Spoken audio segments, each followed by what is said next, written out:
आप देख सकते हैं। तो हल्द्वानी में बवाल, एक्शन में सरकार और डीजीपी का बयान की एनएसए के तहत आरोपियों पर कार्रवाई की जाएगी। लेकिन इन 6 तस्वीरों पे आप नजर डालिए, किस तरह से देखिए अराजक तत्वों ने गाड़ियों को खाक कर दिया, सड़क पर किस तरह से पत्थरबाजी हुई, आगजनी की गई, थाने को भी फूंक डाला और पुलिस का पहरा चप्पे चप्पे पर, और गलियों में सन्नाटे की भी तस्वीर आपके सामने। खबर पर अधिक अपडेट के साथ संवाददाता अजीत राठी हमारे साथ जुड़ गए। अजीत, हल्द्वानी में बवाल की तस्वीरें हम देख रहे हैं कि किस तरह से उपद्रव मचाया गया है। डीजीपी का बयान भी सामने आ गया है कि आरोपियों पर एनएसए के तहत कार्रवाई की जाएगी। जी बिल्कुल, कार्यवाहक डीजीपी अभिनव कुमार ने बिल्कुल स्पष्ट किया है कि जो भी उपद्रवी हैं और जिन्होंने स्थिति को बिगाड़ने का काम किया, माहौल को बिगाड़ने का काम किया है, उनके खिलाफ जो है एनएसए के तहत कार्रवाई की जाएगी और तमाम जो सख्त धाराएं होती हैं जिसमें सख्त दंड मिलने की जो एक उम्मीद होती है, उन्हीं के अनुसार उनको दंडित किया जाता है। अदालत में भी प्रोसिक्यूशन को मजबूत किया जाएगा और ये सारी चीजें आज कार्यवाहक डीजीपी वहां पहुंचे अभिनव कुमार, और इसके साथ ही मुख्य सचिव राधा रतूड़ी भी वहां पर मौजूद हैं। तो उन्होंने भी बताया और लोगों से अपील भी की है कि किसी तरह को शांति सौहार्द को बनाए रखें और अफवाहें ना फैलाएं। तो चूंकि अफवाह फैलने से स्थिति बिगड़ेगी, उससे पहले ही मुख्यमंत्री कल आपात बैठक ले चुके हैं। मुख्यमंत्री के निर्देश पर ही मुख्य सचिव और कार्यवाहक डीजीपी हल्द्वानी पहुंचे हैं और इसके अलावा एडीजी एलओ कल रात से ही वहां पर कैंप कर रहे हैं, बड़े अधिकारी भी वहां पहुंच गए हैं। तो डीएम की एक ब्रीफिंग भी आ गई। डीएम ने क्लियर कर दिया है कि किस तरह से विधिक एक प्रक्रिया चल रही थी और उस प्रक्रिया में किस तरह से जो हर्डल पैदा की गई है। लेकिन ये सारी चीजें होने के बाद भी इतना बड़ा घटनाक्रम हो गया कल शाम, और उसके बाद से अब तक स्थिति नियंत्रण में तो है, लेकिन जिस तरह का तनाव वहां जो पसरा है, वो जो गलियों में फैला हुआ सन्नाटा वो साफ साफ बता रहा है कि कितना तनावग्रस्त वहां पर माहौल है। जी बिल्कुल, देखिए मुख्यमंत्री पुष्कर सिंह धामी का भी बयान सामने आया। उन्होंने सख्त लहजे में कहा है कि जो आरोपी है उन्हें बख्शा नहीं जाएगा, कार्रवाई होगी। अभी की अगर अपडेट आप मुझे बताएं कि किस तरह से हल्द्वानी में स्थिति अभी बनी हुई है। इस समय चूंकि पूरी स्थिति नियंत्रण में है, किसी तरह की कोई गतिविधि, कोई घटनाक्रम वहां पर नहीं हो रहा है। पैरामिलिट्री फोर्स, सीआरपीएफ और आरएएफ की 4 कंपनियां वहां पर कल रात ही तैनात कर दी गई थी और कल रात घटनाक्रम होने के बाद फिर वहां किसी तरह की हिंसा की कोई शिकायत, कोई घटनाक्रम वहां पर नहीं दिखा है। और वहां पर चूंकि बड़े आला अफसर वहां कैंप कर रहे हैं, पीएसी की पूरी बटालियन रुद्रपुर से वहां ट्रांसफर कर दी गई है, उसकी भी 3 कंपनियां वहां पर भेजी गई हैं और इस समय केवल सन्नाटे के अलावा वहां कुछ नहीं है। दूसरे पक्ष की तरफ से भी कोई वहां प्रतिकार या प्रतिकूल गतिविधियां वहां पर नहीं हो रही है। चूंकि लगातार प्रशासन भी नजर रखे हुए है और मुख्यमंत्री लगातार अपील कर रहे हैं, जो मौलाना, मौलवी और शहर काजी जो एक मौजिद लोग होते हैं, उनसे प्रशासन की बातचीत हो रही है और माहौल को बिगड़ने से बचाने के लिए वो सारे प्रयास हो रहे हैं जो कल होने चाहिए थे। जी अब बिल्कुल अजीत, देखिए हल्द्वानी में जिस तरह से हिंसा भड़की है, कैसे इसे समझा जाए? क्योंकि यूसीसी बिल पास हुआ, क्या इसी से माहौल बिगड़ने की आशंका है? क्योंकि मुस्लिम पक्ष की तरफ से लगातार इसका विरोध किया जा रहा था। कैसे इसको समझा जाए? क्या ग्राउंड पर क्या स्थिति है? नहीं, देखिए ये यूसीसी बिल 7 फरवरी को पास हुआ है और 7 फरवरी को पास सदन से होने के बाद उत्तराखंड में खासतौर पर कहीं भी मुस्लिम संगठनों द्वारा कोई विरोध नहीं किया गया। ये बहुत स्पष्ट है और किसी राजनीतिक दल ने भी विरोध नहीं किया, मुस्लिम संगठनों ने विरोध नहीं किया, ऐसी कोई विरोध की घटना उत्तराखंड में नहीं हुई और 7 फरवरी को ये बिल पारित हुआ। उससे पहले मैं आपको बता दूं, तकरीबन पिछले 20-25 दिन पहले से एक ये विधिक प्रक्रिया नजूल की भूमि पर बने मदरसे को तोड़ने की चल रही है। 3 तारीख को जो एक नोटिस होता है वो सर्व किया गया था, उनके लोगों से बातचीत की जा रही थी। डीएम ने खुद इस बात को बताया कि वो हाईकोर्ट जाना चाहते थे, हाईकोर्ट गए, हाईकोर्ट ने नगर निगम के नोटिस से राहत देने के लिए मना कर दिया। उसमें सुनवाई के लिए अगली तारीख 14 लगी हुई है। तो हम ये बिल्कुल इस बात को अपने स्तर से नहीं कह सकते कि जो यूसीसी बिल पास हुआ है उसकी ये प्रतिक्रिया देखने को मिल रही है।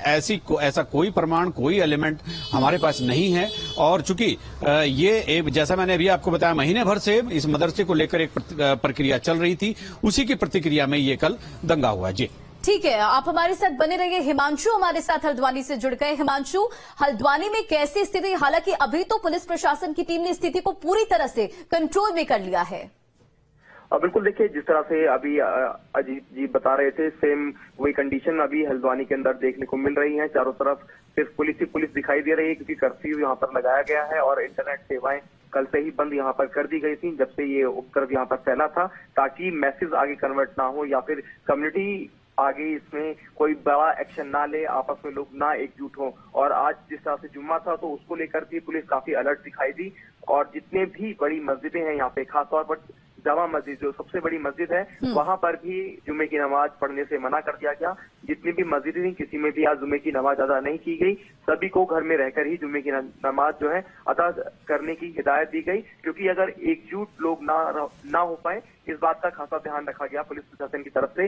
डीजीपी अभिनव कुमार अब से पहले कुछ ही देर पहले यहाँ पर पहुंचे थे, साथ में चीफ सेक्रेटरी भी वहां पर उनके साथ ही राधा रतूड़ी, जिन्होंने जो घायल पुलिसकर्मी हैं सबसे पहले वहां जाकर उनका हालचाल जाना और उसके बाद जो घटना स्थल है, जो थाना है, वहां पर वो पहुंचे और उसके बाद जहां पर जो अतिक्रमण हटाया गया था, जो एक तरह से विवादित मस्जिद या विवादित जहां पर वो ढांचा था जिसको तोड़ा गया, उसको लेकर वहां पर भी उन्होंने निरीक्षण किया और उसके साथ जी पुलिस फोर्स उनके साथ रहा। चलिए, तमाम जानकारियों के लिए बहुत बहुत शुक्रिया। नजर बनाए रखें और अजीत हमारे साथ लगातार बने हुए। अजीत, जरा ये जानकारी आप दें कि अधिकारियों की तरफ से क्या जानकारी दी गई है, कितना नुकसान हुआ, इसका आकलन क्या सामने आया है और किस तरह से उपद्रवियों पर शिकंजा कसा जा रहा है, कितनी गिरफ्तारी हो चुकी है और कैसे पुलिस आगे की कार्रवाई कर रही है? देखिए, वहां चूंकि कैजुअलिटी को लेकर के अलग अलग बातें आ रही है। अभी पीएचक्यू के स्पोक्स पर्सन थे नीलेश आनंद भरणे आईजी, तो उन्होंने साफ कहा है कि उसकी जो मृतकों की जो संख्या है उसका जिला मजिस्ट्रेट ही कोई पुष्टि कर पाएगा। और उन्होंने ये भी बताया कि सारी चीजें उपद्रवियों को पहचान करने के लिए एक अभियान चलाया जा रहा है और उनको एनएसए के तहत उनके खिलाफ कार्रवाई की जाएगी। जो भी वहां गुंडा एलिमेंट था जिन्होंने माहौल को बिगाड़ने का काम किया, उनके खिलाफ कड़ी कार्रवाई की जाएगी। वहां पर पर्याप्त मात्रा में पैरामिलिट्री फोर्स और पीएसी और पुलिस वहां पर लगा दी गई है। बड़े अफसर वहां पर मोर्चा संभाले हुए हैं और चीफ सेक्रेटरी और डीजीपी वहां पहले से ही मौजूद हैं, एडीजी एलओ रात से ही वहां पर मौजूद हैं। तो अब वहां आईजी भरणे का भी ये कहना था कि अब वहां किसी तरह की कोई स्थिति ऐसी नहीं है कि जिससे माहौल बिगड़ने का, सौहार्दपूर्ण माहौल को खराब करने का काम हो सके। अब केवल जो चूंकि बाद में जिस तरह की घटनाक्रम के बाद या घटना होने के बाद जो भी एक मरहम पट्टी होती है, जो भी एक व्यवस्था बनाई जाती है बातचीत की, सख्ती की, एफआईआर की, कानूनी प्रक्रियाओं की, वो सब चीजों पर जिला प्रशासन वहां पर काम कर रहा है। अभी वहां किसी तरह की कोई दूसरी ऐसी खबर रात से अभी तक नहीं आई जो माहौल को बिगाड़ने वाली। ठीक है, चलिए, तमाम जानकारियों के लिए बहुत बहुत शुक्रिया। नजर बनाए रखें। हल्द्वानी में हिंसा के पीछे सुनियोजित साजिश बताई जा रही है। डीएम के मुताबिक उपद्रवियों ने पुलिस थाने के साथ पुलिसकर्मियों पर पेट्रोल बम से हमला किया। देखिए,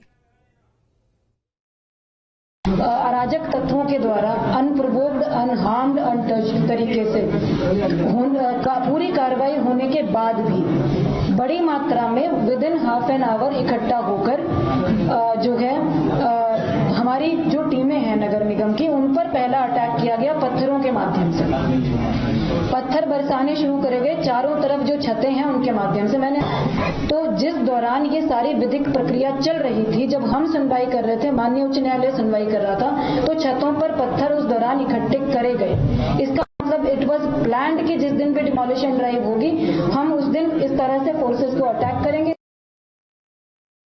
जब पहली मॉब जो आई पत्थरों के साथ, उनको डिस्पर्स कर दिया गया, तो दूसरी मॉब आई जिनके हाथों में पेट्रोल बम थे, जो फ्यूल होता है उसकी प्लास्टिक की बॉटल्स थी, उसमें उन्होंने आग लगा कर फेंकी। आज जब पेट्रोल बम आगजनी की घटनाएं शुरू हुई और उसके बाद भी टीमें पीछे नहीं हटी, तो थर्ड स्टेप में उस मॉब जो था अराजक तत्व, उनके द्वारा थाने का घेराव किया गया। थाने में हमारे मजिस्ट्रेट थे, हमारे पुलिसकर्मी थे, हमारे ऑफिसर्स थे, हमारी कुछ मशीनरी थी, टीमें थी, असला था, बहुत सारी चीजें थी। तो थाने को घेरा गया। थाने के अंदर जो लोग बैठे हुए थे उनको बाहर नहीं निकलने दिया गया। उन पर पहले पथराव किया गया, फिर पेट्रोल बम फेंके गए। थाने के बाहर खड़े